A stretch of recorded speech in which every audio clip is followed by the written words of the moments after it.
കാണാതെ പോയവർക്കായി ഒരാൾ ബഹുദൂരം സഞ്ചരിച്ചു വന്ന് കണ്ടെത്തിയ കഥ പറയുകയാണ് സുവിശേഷം. ചിലരെ നാം എപ്പോഴും കാണുന്നവരാണെങ്കിലും നമ്മുടെ മുൻപിലൊക്കെ അവർ മിക്കപ്പോഴും ഉണ്ടെങ്കിലും അവർ കാണാതെ പോയവരാണെന്നോ അല്ലെങ്കിൽ അറിവുണ്ടായിട്ടും കണ്ടില്ല എന്ന് നാം വരുത്തി കാണാതെ പോകുന്നവരുമാണ്.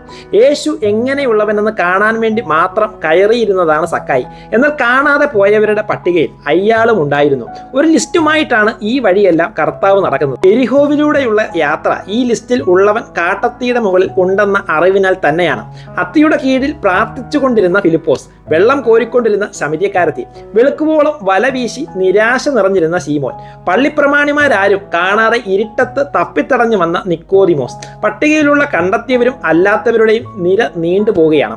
ആ പട്ടികയിലുള്ളവൻ തന്നിൽ നിന്നും എത്ര അകലെയാണെങ്കിലും അവന് വേണ്ടി ദീർഘദൂരം നടക്കുവാൻ അമാന്തിക്കാത്ത സുവിശേഷകൻ, അവൻ തന്നെ സുവിശേഷമാണ്. കണ്ടെത്തിയവരുടെ എല്ലാം കൂടെ ഭവനത്തിൽ അവൻ താമസിക്കുവാൻ തയ്യാറാകുന്നു എന്നതാണ് മറ്റൊരു സവിശേഷത. സക്കായിയെ, വേഗം ഇറങ്ങി വാ, ഞാൻ ഇന്ന് നിന്റെ വീട്ടിൽ പാർക്കേണ്ടതാകുന്നു. കാണാതെ പോയ ഒരുവനെ കണ്ടെത്തിയപ്പോഴുള്ള സന്തോഷത്തിന്റെ പാരിമത. 99നെയും തനിയെ വിട്ടിട്ട് കണ്ടു കിട്ടിയ ഒന്നിനെ തോളിലേറ്റി നടക്കുന്ന നല്ലിടയൻ.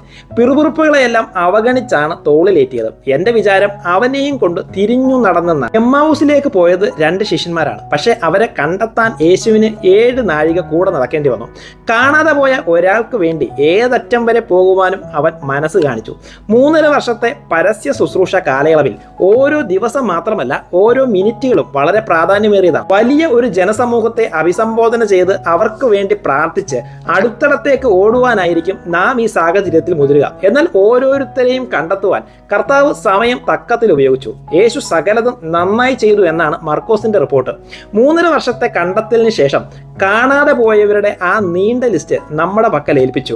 ഒരേ ഒരാൾ എത്ര ദൂരത്താണെങ്കിലും ബഹുദൂരം സഞ്ചരിച്ച് കണ്ടെത്തുക, അതിന്റെ പേരാണ് ഗ്രേറ്റ് കമ്മീഷൻ. സ്വർഗത്തിലും ഭൂമിയിലും സകല അധികാരവും എനിക്ക് നൽകപ്പെട്ടിരിക്കുന്നു. ആകയാൽ നിങ്ങൾ പുറപ്പെട്ട് പിതാവിന്റെയും പുത്രന്റെയും പരിശുദ്ധാത്മാവിന്റെയും നാമത്തിൽ സ്നാനം കഴിപ്പിച്ചു ഞാൻ നിങ്ങളോട് കൽപ്പിച്ചതൊക്കെയും പ്രമാണിപ്പാൻ തക്കവണ്ണം ഉപദേശിച്ചുകൊണ്ട് സകല ജാതികളെയും ശിഷ്യരാക്കിക്കൊള്ളുവിൻ. ഞാനോ ലോകാവസാനത്തോളം എല്ലാ നാളും നിങ്ങളോട് കൂടെയുണ്ട്.